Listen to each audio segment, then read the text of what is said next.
السلام علیکم ایوریون، کیسے ہیں سب؟ امید کرتا ہوں کہ آپ سب خیریت سے ہوں گے۔ تائیوان ایک ایسا مسئلہ، ایک ایسا سینسٹیو ایشو چائنا کے لیے کہ کہا جاتا ہے دنیا میں اگر کوئی ایک ایسی اس وقت وجہ موجود ہے جس کی وجہ سے اس وقت دنیا کی موجودہ سپر پاور یعنی کہ امریکہ اور دنیا کی ابھرتی ہوئی سپر پاور جو چائنا ہے، ان کے درمیان اگر ملٹری کلیش دنیا میں کسی بھی وجہ سے ہو سکتا ہے تو ایک یہ پوائنٹ ہے، کیونکہ ابھی تک چائنا کو متعدد بار انگیج کرنے کی کوشش کی گئی ہے کسی بھی کنفرنٹریشن کے اندر، تاکہ اس کی معیشت کو نقصان پہنچایا جا سکے، اس کی جو تیزی سے کرتی ہوئی ترقی ہے، جو معیشت ہے اس کو کسی طرح نقصان پہنچے۔ اور وہ کس صورت میں ہو سکتا ہے کہ جب چائنا باہر کی دنیا کے ساتھ لڑائی جھگڑوں میں پڑ جائے، لیکن چائنا خاموشی سے ابھی تک ترقی کی طرف صرف اس نے زور رکھا ہوا ہے، کسی بھی ملک کے ساتھ وہ جنگ میں نہیں الجھ رہا۔ لیکن ایک ایسا ایشو جس کے اوپر کہا جاتا ہے، بڑے بڑے ایکسپرٹس کہتے ہیں کہ دنیا میں کوئی بھی ملٹری کلیش کا پوائنٹ اگر ان دو ممالک کے درمیان بن سکتا ہے تو وہ تائیوان کا مسئلہ ہے۔ کس جگہ پہ؟ یعنی کہ ساؤتھ چائنا سی میں، تائیوان اسٹریٹ میں، جو ادھر جو جہاں پہ تائیوان موجود ہے وہاں پر لڑائی ہو سکتی ہے۔ تو اتنا آخر یہ سیریس ایشو کیوں ہے چائنا کے لیے، کہ جس کے بارے میں ان کے پریزیڈنٹ بھی کہتے ہیں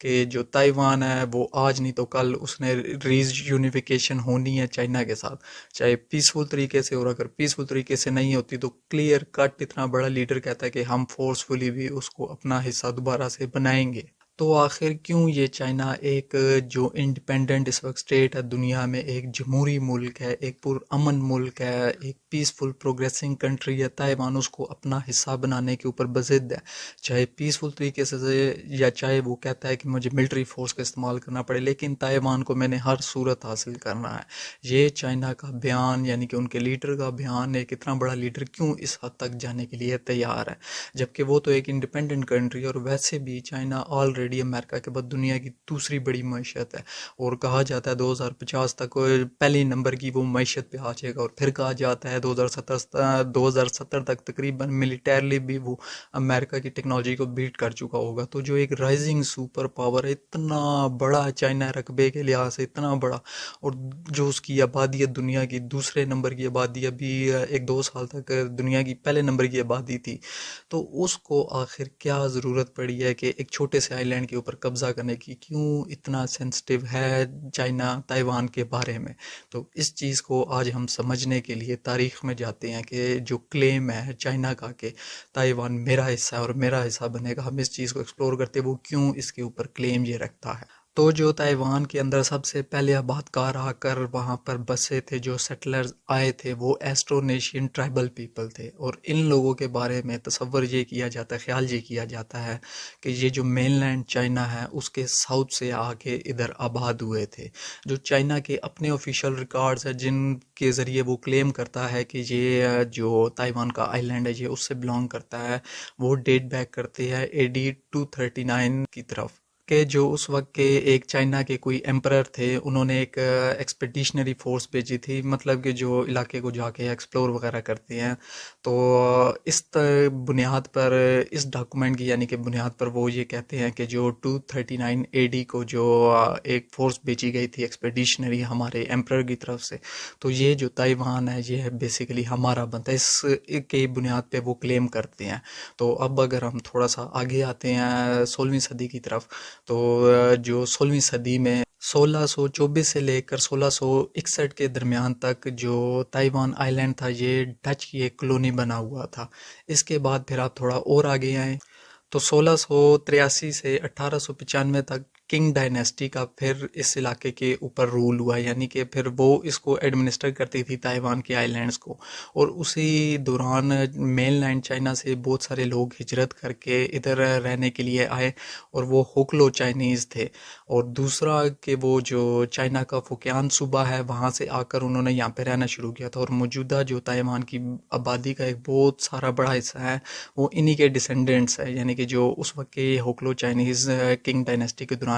مائگریٹ کر کے ادھر آئے تھے۔ اس کے بعد پھر 1895 میں پہلی سائنو جاپانیز وار ہوتی ہے، جس کا نتیجہ یہ نکلتا ہے کہ جو جاپان ہے وہ فتح یاب ہوتا ہے، اور پورے کی پوری یہ ٹیریٹری یعنی کہ تائیوان کی ٹیریٹری پوری کی پوری جاپان کے رول کے انڈر چلی جاتی ہے۔ اس کے بعد 1912 میں جو کنگ ڈائنیسٹی ہے اس کو ایک انقلاب کے نتیجے میں اوور تھرو کر دیا جاتا ہے۔ اس انقلاب کو سنہائی ریولوشن کے نام سے چائنا کی تاریخ میں لکھا جاتا ہے، اور جب یہ انقلاب آتا ہے اور کنگ ڈائنیسٹی کو اوور تھرو کر دیا جاتا ہے، پھر جو مین لینڈ چائنا ہے ادھر ریپبلک آف چائنا اسٹیبلش ہو جاتی ہے۔ لیکن ابھی بھی اس وقت بھی جو تائیوان آئی لینڈ ہے یہ جاپان کے انڈر ہی رہتا ہے، اور وہ ورلڈ وار 2 ہی تھی جس کے نتیجے میں جاپان کو شکست ہوتی ہے، تب جا کر یہ جو تائیوان کا لینڈ ہے یہ جا کر چائنا کے حوالے ہوتا ہے۔ کیونکہ جو کائرو کانفرنس ہوتی ہے اس میں جو پارٹیسپینٹس ہوتے ہیں اس میں چائنا بھی انکلوڈڈ ہوتا ہے، کیونکہ جو چائنا ہے اس نے ایلائز کا ساتھ دیا تھا جاپان، جرمنی وغیرہ کے اگینسٹ، تو اس لیے جو یو کے اور یو ایس کی رضامندی سے ہی جو یہ ورلڈ وار 2 کے بعد ہے یہ تائیوان کا حصہ وہ چائنا کو دے دیا جاتا ہے۔ لیکن پھر 1947 میں ایک انقلاب آتا ہے، یا آپ یہ سمجھے کہ ایک ریوولٹ ہوتا ہے جو تائیوان میں ہی ان کی گورنمنٹ کے اگینسٹ، اور یہ جو فروری 1947 میں ایک اینٹی گورنمنٹ پروٹیسٹ ہوتے ہیں ایک بہت بڑے پیمانے پہ تائیوان میں، یعنی کہ پروٹیسٹ شروع ہو جاتی ہے گورنمنٹ کے اگینسٹ، اس وقت کی گورنمنٹ اس کو پورے طریقے سے کچل دیتی ہے، جس کے اندر کہا جاتا ہے کہ تقریباً 18,000 سے 28,000 کے قریب اموات ہوئی، یعنی کہ سویلینز کو مار دیا گیا، اور اس کو 228 میسیکر کے نام سے تاریخ میں یاد رکھا جاتا ہے۔ لیکن اب اس کے بعد پھر اگلے 2 سالوں کے لیے ایک چائنا کے اندر، یعنی کہ مین لینڈ چائنا کے اندر ایک سول وار دیکھنے کو ملتی ہے جو 2 سال تک جاری رہتی ہے، 1947 سے لے کے 1949 تک، اور جو یہ یعنی کہ سول وار ہوتی ہے یہ ہوتی ہے چیانگ کائی شیک جو اس وقت کے یعنی کہ رولر ہوتے ہیں چائنا کے اور تائیوان دونوں کے، جو یہ ایک آپ نے پوائنٹ ذہن میں رکھنا ہے، جو ادھر میسیکر ہوا تھا یہ بھی اس وقت کیا چیانگ کائی شیک یعنی کہ KMT کی جو گورنمنٹ ہے انہوں نے کیا تھا۔ تو جو یہ سول وار ہوتی ہے ان کے بیچ میں ہوتی ہے، دوسرا ماؤ زیتونگ کی جو کمیونسٹ فورسز ہوتی ہیں ان کے درمیان ہوتا ہے، جو یہ چیانگ کائی شیک کی فورسز ہے یہ نیشنلسٹ فورسز ہوتی ہے، اور یعنی کہ نیشنلسٹ فورسز اور جو کمیونسٹ فورسز ہے ان دونوں کا ٹکراؤ ہوتا ہے، اور 2 سال کی جو سول وار جاری رہتی ہے اس میں KMT کے چیانگ کائی شیک کی فورسز کو جو ہے ماؤ زیتونگ کی فورسز کے ہاتھوں شکست ہو جاتی ہے، جس کے نتیجے میں 1949 میں یہ اپنی فورسز اپنے کچھ حامیوں کے ساتھ جو کہ 1.5 ملین کی تعداد بنتی ہے، یہ جو مین لینڈ چائنا سے نکل کر تائیوان آئی لینڈ کے اوپر بھاگ جاتے ہیں، اور پھر یہاں پر جا کر یہ اپنی گورنمنٹ کو اسٹیبلش کرتے ہیں، اور اگلے 25 سال تک پھر مسلسل انہی کی وہاں پر جو نہیں ہے حکمرانی رہتی ہے، جس کے بعد یہ فوت ہو جاتے ہیں اور پھر ان کا بچہ آ کے ان کی گدی پر بیٹھ جاتا ہے۔ لیکن ایک مزے کی بات آپ کو میں یہ یعنی کہ یہاں پہ لازمی بتاتا چلوں کہ جس طرح چائنا والے آج یہ دعویٰ کرتے ہیں کہ جو تائیوان ہے وہ ہمارا حصہ ہے اور ہم نے اس کو اپنے ساتھ ملانا ہے، تو بالکل یہ جو KMT کی جو فورسز تھی یعنی کہ یہ چیانگ کائی شیک تھے یہ کہتے تھے جو مین لینڈ چائنا ہے وہ پورے کا پورا ہمارا ہے، یعنی کہ ایک دن جو مین لینڈ چائنا تائیوان سمیت وہ پورے کا پورا ہمارا ہو جائے گا، کیونکہ اس وقت وہ تائیوان موجود تھے، لیکن تائیوان سے پھر بھی 2 مختلف یعنی کہ انہوں نے دیکھے ہوئے تھے آئی لینڈز، وہاں سے وہ حملہ کرتے رہتے تھے وقتاً فوقتاً چائنا کے اوپر، ان کی چائنا کی فورسز کے اوپر، اسی امید پہ کہ ایک نہ ایک دن ہم یہ جنگ جیتیں گے اور جو پورے کا پورا چائنا وہ ہمارے ساتھ شامل ہو جائے گا، بالکل ایسے ہی جس طرح چائنا ابھی یہ کہتا ہے کہ تائیوان ہمارا ہے، کیونکہ جو اس وقت جو مین لینڈ چائنا کے اوپر بھی حکمرانی کر رہے تھے وہ یہی کر رہے تھے، لیکن جو کمیونسٹ ریوولٹ ہوا یا کمیونسٹ انقلاب آیا جو ماؤ زیدونگ کا، اس کے نتیجے میں پھر جو نہیں ہے ان کو اوور تھرو کر دیا گیا، اور یہی صورتحال چلتے چلتے 1960s کا زمانہ آ جاتا ہے، یعنی کہ ہم 1960s میں اب آ گئے ہیں کہ جب کولڈ وار کا دور جاری ہے، ایک طرف سوویت یونین ہے، USSR ہے، دوسری طرف US اور اس کے ساتھ اس کا مغربی اتحادی پورا ویسٹ بلاک ہے۔ تو اب کیا ہوتا ہے کہ میں نے آپ کو بتایا کہ اس وقت جو مین لینڈ چائنا کے اندر فورسز تھی وہ کن کی تھی، ماؤ زیدونگ کی جو ایک کمیونسٹ ریولوشن کے ذریعے آئے تھے، اور جو US تھا وہ تو کولڈ وار لڑی کمیونسٹ فورسز کے خلاف رہا تھا، جو کہ USSR کے اندر یعنی کہ سوویت یونین کے اندر اس وقت نظام تھا، تو وہ اس کو پسند نہیں کرتا تھا USA، اور نہ ریکگنائز کرنے کے لیے تیار تھا۔ جو اقوام متحدہ ہے اور سیکیورٹی کونسل کی جو سیٹ ہے ادھر بھی جو انہوں نے نمائندگی دی ہوئی تھی پورے چائنا کو ریپرزینٹ کرنے کے لیے، وہ جو تائیوان کی گورنمنٹ ہے ان کو سیٹ دی ہوئی تھی، کیونکہ وہ یو ایس ایس آر کی نفرت کی وجہ سے ان کو بھی ریکگنائز کرنے کے لیے تیار نہیں تھے۔ لیکن کیا ہوتا ہے کہ ایک تو امریکہ ویتنام جنگ میں پھنس جاتا ہے، کافی زیادہ اس کو نقصان ہوتا ہے، بدترین ایک جو دنیا میں اس کو کوئی کبھی فوجی شکستیں ہوئی ہیں ان میں سے ایک ویتنام وار ہمیشہ جو ہے یاد رکھی جاتی ہے۔ دوسرا یو ایس ایس آر بھی کافی طاقتور تھا، تو اور دوسرا چائنا اور یو ایس ایس آر کی بھی آپس میں لڑائی شروع ہو چکی تھی، تو وہ چائنا کو اپنی سائڈ پہ کرنے کے لیے کہ چلو دشمن کا دشمن دوست ہوتا ہے، اس پالیسی کے تحت چائنا کو اپنی سائڈ پہ وہ کرنا چاہتا تھا۔ دوسرا ویتنام وار سے بھی اپنا وہ سر نکالنا چاہتا تھا، کیونکہ وہاں پہ بھی چائنا انوالو تھا۔ تو جو یو ایس کے اندر یہ پھر ایک یعنی کہ سوچ ڈیولپ ہوئی کہ اس وقت جو پریزیڈنٹ نکسن تھے انہوں نے ہینری کسنجر جو ان کے یعنی کہ یہ فورن منسٹر تھے ان کو کہا کہ چائنا کے ساتھ ریلیشن کو ٹھیک کیا جائے، تو پاکستان نے اس وقت رول پلے کیا اور ایک سیکرٹ وزٹ جو ہینری کسنجر کا پاکستان کے تھرو کرایا گیا چائنا کا، جس کے بعد کرتے کرتے 1970s میں بالآخر چائنا کو ریکگنائز کیا گیا، اور 1971 کو ایک 2/3 میجورٹی کے ذریعے یو این میں ایک ریزولوشن پاس کی گئی 2758، یعنی کہ جس کا نمبر تھا ایگزیکٹلی۔ اس ریزولوشن کے تحت جو چائنا ہے اس کو یونائٹڈ نیشن کے اندر سیٹ دی گئی، اور جو پہلے سے تائیوان بیٹھا ہوا تھا یا اس کا جو گروپ بیٹھا تھا اس کو انہوں نے کہا کہ نکلنے والی کہانی کرو۔ ایک دم سے یہ تاریخ کا پلٹا جو نہیں ہے مارا جو امریکہ نے، لیکن کیونکہ جو پاکستان کا میں نے آپ کو بتایا کہ اس نے کردار ادا کیا تھا، اور یو ایس ایس آر یعنی کہ سوویت یونین پہلے ہی چائنا کی اس کے ساتھ لڑائی شروع ہو چکی تھی، تو اس کو اس چیز پہ غصہ آیا کہ پاکستان نے کیوں کردار ادا کر کے یو ایس اور چائنا کو آپس میں قریب لایا، اور انڈیا تو پہلے ہی اس کے کیمپ میں تھا جو سوویت یونین کے، تو ان دونوں نے آپس میں ایک treaty of friendship and cooperation, جس کی وجہ سے ہی جو 1971 کی جنگ میں جو سوویت یونین ہے، کیونکہ اب وہ ٹوٹ کے رشیا بن چکا، اس وقت سوویت یونین تھا، تو سوویت یونین نے انوالومنٹ اپنی ڈائریکٹ کی انڈیا کی حمایت میں، اور پاکستان کو اس کا نتیجہ بھگتنا پڑا۔ وہ الگ بات ہے کہ بدلے میں ہم نے چائنا کی ہمیشہ تک کے لیے دوستی کو جو نہیں ہے جیت لیا، اور وہ اس چیز کو مانتے ہیں ہمیشہ کہ پاکستان نے مشکل وقت میں ان کا ساتھ دیا تھا اور یو این میں ان کو ریکگنائز کرایا تھا، ورنہ دنیا مانتی ہی نہیں تھی، ان سے ڈیل ہی نہیں کرتی تھی۔ آج کی موجودہ دنیا میں بھی صرف 15 ممالک ہیں جو تائیوان کو انڈیپینڈنٹ کنٹری مانتے ہیں، ورنہ کوئی بھی نہیں ماننے کو تیار ہے، کیونکہ چائنا کہتا ہے ون چائنا پالیسی کے تحت میرے سے ڈیل کرو، جو تائیوان ہے وہ میرا حصہ ہے۔ خیر اب جو تائیوان بن چکا ہے، یعنی کہ جو تائیوان کے اندر رولرز آ چکے تھے، تو اب ان کی تھوڑی سی آپ کو ہسٹری بتاؤں کہ 1947 سے لے کر جو 1987 تک کا وہاں پہ پیریڈ رہا ہے، یعنی کہ 1949 میں وہ انہوں نے وہاں پہ مائگریشن کر لی تھی جو ان کی گورنمنٹ تھی، لیکن 1947 میں نے آپ کو بتایا فروری 228 کا انسیڈنٹ ہوا تھا، جس کے اندر 18 سے 28,000 کے قریب لوگوں کو مار دیا گیا تھا تائیوان میں، جب لوگوں کا احتجاج ہو رہا تھا۔ تو 1947 سے لے کے جو یہی لیڈر تھے، انہی کی گورنمنٹ تھی تائیوان میں، جو اب تائیوان میں آ کے 1949 میں آ کے بیٹھے ہیں۔ تو 1947 سے لے کے 1987 تک کا جو پورا پیریڈ ہے تائیوان کے اندر، وہ وائٹ ٹیرر کے نام سے جانا جاتا ہے، یعنی کہ اس کے اندر کوئی بھی ایسا بندہ جو ان کے رولرز کے خلاف ذرا سی بھی سوچ دکھاتا تھا، اس کو کمیونسٹ سمپتھائزر کا لقب دیا جاتا تھا اور ایگزیکیوٹ کر دیا جاتا تھا۔ کل اس پورے ٹینیور کے درمیان، یعنی کہ یہ جو میں نے آپ کو ایک دورانیہ بتایا وائٹ ٹیرر کا، اس کے دوران جو صرف سیاسی بنیادوں پر لوگوں کو مارا گیا، وہ 3 سے 4 ہزار لوگوں کو ایگزیکیوٹ کر دیا گیا۔ یہ 228 انسیڈنٹ کے علاوہ ہے، اس کے علاوہ 1,40,000 کے قریب لوگوں کو قید و بند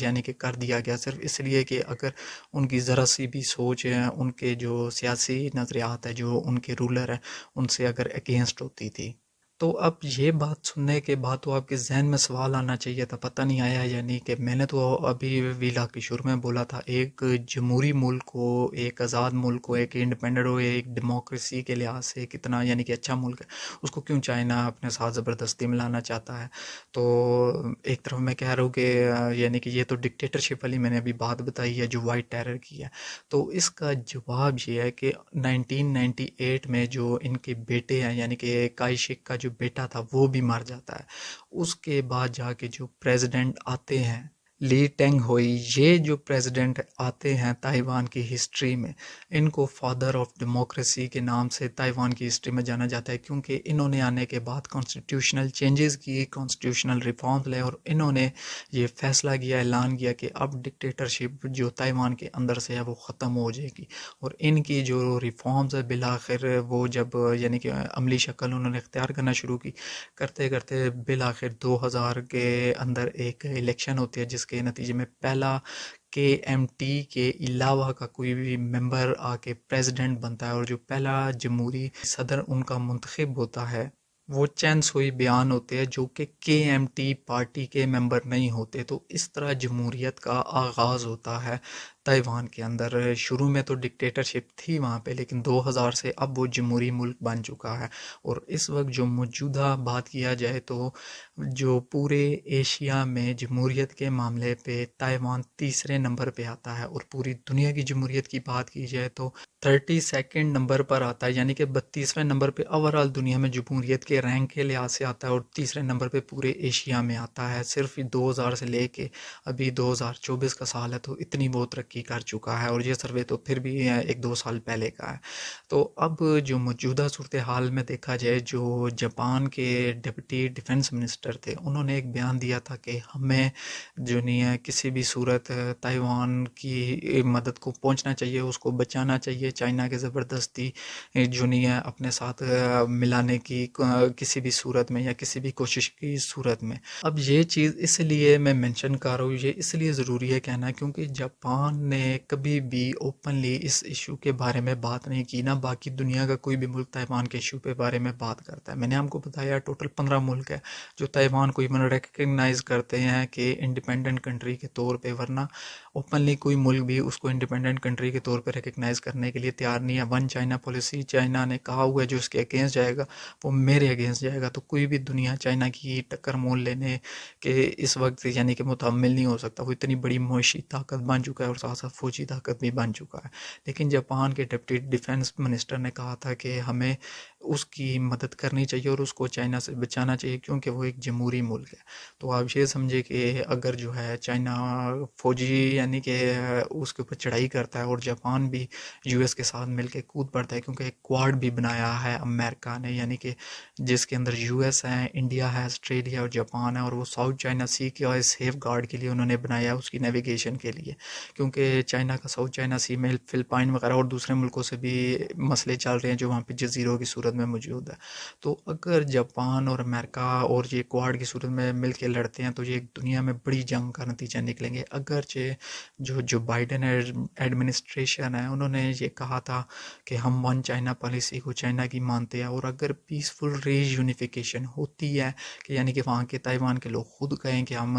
چائنا کے ساتھ ملنا چاہتے تو انہیں کوئی اعتراض نہیں، لیکن دوسری طرف وہ ایک بڑے پیمانے پر فوجی امداد بھی دیتا ہے اور فوجی اسلحہ فروخت بھی کرتا ہے، جس کے اندر F-16 جہاز وغیرہ اور میزائل ڈیفنس سسٹم وغیرہ بھی شامل ہے یو ایس کے، جس کے اوپر چائنا بار بار یو ایس کو وارن کرتا ہے۔ ایک طرف یعنی کہ یو ایس کہتا ہے کہ ون چائنا پالیسی کو مانتا ہے، دوسری دفعہ اسلحہ بھی فروخت کرتا ہے۔ تو ایک طرف جب یہ سارا سچویشن دیکھی جائے تو یہ ایک خطرناک صورتحال کا پیش خیمہ ثابت ہو سکتی ہے، کیونکہ اس وقت جو دنیا کے اندر اگر چائنا اور یو ایس کی کسی بھی وجہ سے تائیوان کے اوپر لڑائی ہو جاتی ہے تو پوری کی پوری دنیا کی معیشتیں ہلکی رہ جائیں گی۔ اس وقت دنیا بہت زیادہ ڈپینڈنٹ ہے چائنا کے اوپر، کیونکہ ایون یو ایس کی اگر بات کرے سب سے بڑا جو کوئی لون اس کو دے ابھی تک دیا ہوا ہے کسی نے وہ چائنا ہے، سب سے بڑا جو وہ بارور ہے لون کے لیے وہ چائنا سے بارو اس نے کیا ہوا ہے۔ جو امپورٹس ہے وہ اس کی چائنا کی سستی آنے کی وجہ سے یو ایس کے اندر انفلیشن کے اوپر قابو پانا ہو سکا ہے، ورنہ یو ایس کے اندر چیزیں اتنی مہنگی ہونا شروع ہو گئی تھی کہ عام بندے کی پہنچ سے دور تھی۔ جو یو ایس کے اندر امیر ہے وہ بہت ہی امیر ہے، ملینئر ہے، جو غریب ہے وہاں بہت ہی غریب ہیں۔ تو جو چائنا کی امپورٹس ہائی کوالٹی امپورٹس مگر سستی امپورٹس یو ایس میں ہوتی ہے، اس وجہ سے وہاں مہنگائی قابو میں رہتی ہے۔ اسی طرح جو یو ایس اور ویسٹ کی ٹیکنالوجی ہے وہ چائنا کے لیے بہت ضروری ہے، کیونکہ چائنا کے پاس اپنے جو ٹرانزسٹر ہے چپس وغیرہ جس کے اوپر میں نے پورا وی لاگ میں یہ بنایا آیا ہوا ہے، آپ کو لنک میں ہوا ہوگا. تو یہ اگر آپ دیکھیں آپ کو پتہ چلے چپ وار بھی ایک دونوں کے درمیان جاری ہے کہ چائنا بھی ڈپینڈنٹ ہے یو ایس کے اوپر، ویسٹ کے اوپر. چپ انڈسٹری کے لحاظ سے چائنا انڈیپینڈنٹ نہیں ہے. تو دونوں ملک ایک دوسرے سے جڑے، اور ان دونوں ملک کی معیشتوں سے اس وقت پوری دنیا جڑی ہے، اور کوئی بھی اگر ایسا مسئلہ بنے تو پوری دنیا کے لیے یہ خطرناک ثابت ہو سکتا ہے. تو امید کرتا ہوں آپ کو یہ ویلاگ پسند آیا ہوگا. اس کے ساتھ ہی مجھے اپنی دعا میں یاد رکھیں. اپنا ڈھیر سارا خیال رکھیے. اللہ حافظ.